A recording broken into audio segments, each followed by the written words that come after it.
Be More Real Reactions is back with another one, man. It's your boy Bobby. You know what I'm saying? Go on, subscribe to the channel. And you know what I'm saying? We finna get right on into it. Ain't finna waste no time.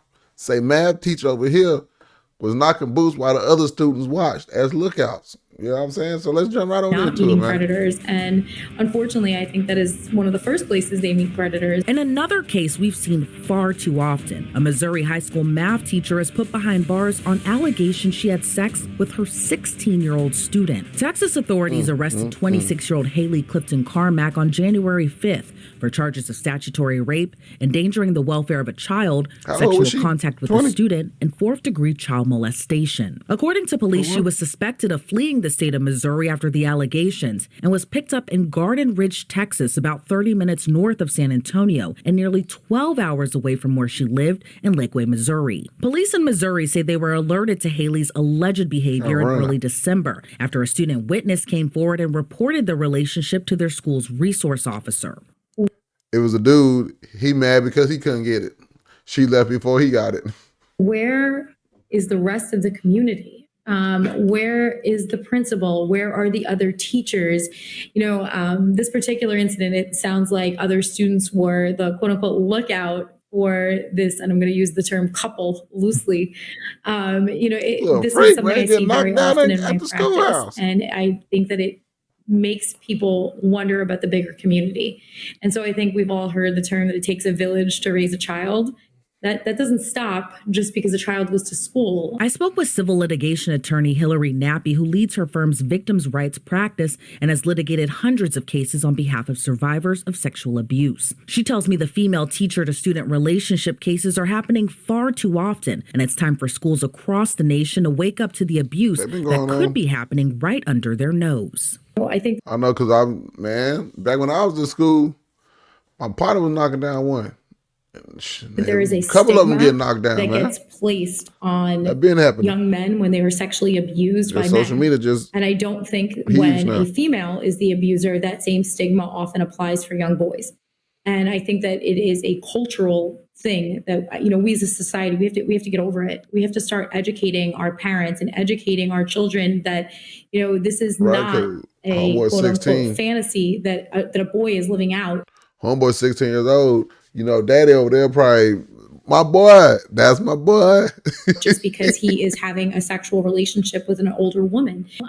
Schools are supposed to be safe places where children are not meeting predators. And unfortunately, I think that is one of the first places they meet predators. And we hear this too often across the country. So, this one school in Missouri is certainly not an outlier. And court documents reveal more disturbing details. According to officials, the relationship occurred from November 1st of 2023 to around December 23rd. Investigators say the student witness learned of the relationship between Haley and the 16-year-old boy after they were shown photographs of scratches on the teen's back that he allegedly received while having sex with her in the witness's driveway. The student also told police they overheard a phone conversation between Haley and the victim, where the victim told Haley it was his birthday and she replied, quote, "I'm out of state, but I can send you money, baby." The student witness told police Haley was too friendly with her students and at times dressed inappropriately, such as wearing tighter low-cut shirts to show off, quote, her headlights and tight leggings to, quote, show off her camel toe. The 16-year-old victim allegedly told the student witness that he was the reason Haley's divorce from her husband was pushed through,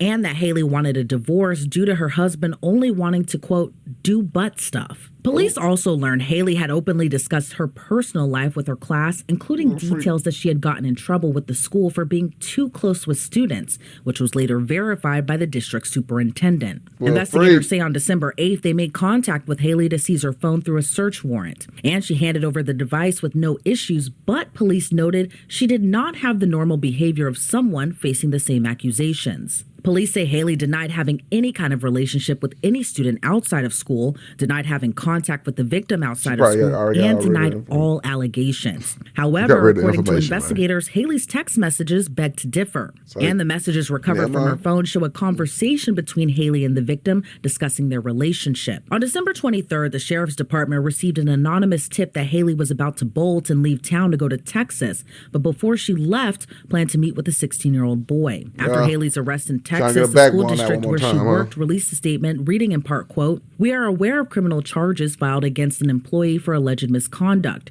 We understand that charges are not the same as conviction, and the employee is to be considered innocent until proven guilty. We must stress that alleged misconduct is inexcusable and does not meet the professional standards of district employees. An investigation is ongoing. The employee has not been in the district since December 8th, and we do not anticipate her return," end quote. But in another twist and turn in the case, your parent is supposed to be the person who is your front line in defense of protecting you, not feeding you up to a predator. Investigators say they spoke with another witness who alerted them the teen's father was completely aware of the sexual relationship and that Haley had been... Told you. Look at her. He looking out of my mind. Boy, that's you. That's you. That's how he looking. Dad probably tried to slide on her, too. She fled from Missouri to go to Texas. On January 4th, police arrested the teen's father on a charge of endangering the welfare of a child. According to court documents, the father revealed to the second witness more shocking information, that Haley and the teen used students as lookouts while they were having sex during school. Talking too much. This unnamed witness also told police they saw the father on the phone with Haley as Haley asked what was told to detectives. When the witness told the father they planned to go forward to police, he responded by saying they're going to do it behind my back, so I may as well let it happen. And also said he would lie for his son if he had to. For Nappy, she believes the charge against the teen's father was appropriate. That's From a criminal perspective, unspoken rule, endangering man. the welfare of a child is a crime. And it would be no different if, someone was beating his child and he allowed that to happen. In the past few months, Law and Crime has reported on several cases involving female teachers having sexual relationships with their underage students. In Louisiana, Tatum Hatch allegedly sent a 15-year-old boy nude photos of herself and touched him inappropriately in her car with her young child present, even telling the 15-year-old she was worried she wouldn't be the one to take his virginity. Then in Texas, Adriana Ruyan, a middle school teacher in Laredo, was accused of having sex with her 13-year-old student and texted the young boy she might be pregnant with his child. In Idaho, Jessica Lawson, a high school teacher, was charged with having sex with her teenage student after police were alerted to a person finding a teenager driving Lawson's car with Lawson in the back seat because she was too drunk to drive. All denied the accusations and allegations made against them. But are we seeing a rise of these cases, or have they always been around, but now more people are reporting them? I think it's the latter. I think that when you look at child sexual abuse and the statistics, those numbers were always there historically, right? And male on male, female on male, male on female. I think that we are a different society and we should be commended for how much we are now talking about this issue.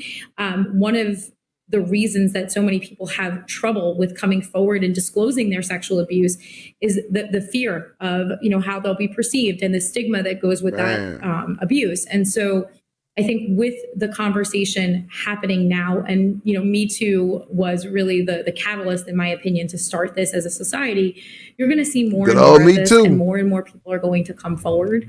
I also think, it's kind of like that masculinity view that a lot of young men don't necessarily recognize that their sexual interactions with an older woman are wrong. It gets that's true. portrayed in porn and in. All right, man. We're going to go ahead and cut it out right there, man. You know what I'm saying? That's crazy. Hope y'all liked the video, man. Till next time, subscribe, like, holla at yo boy.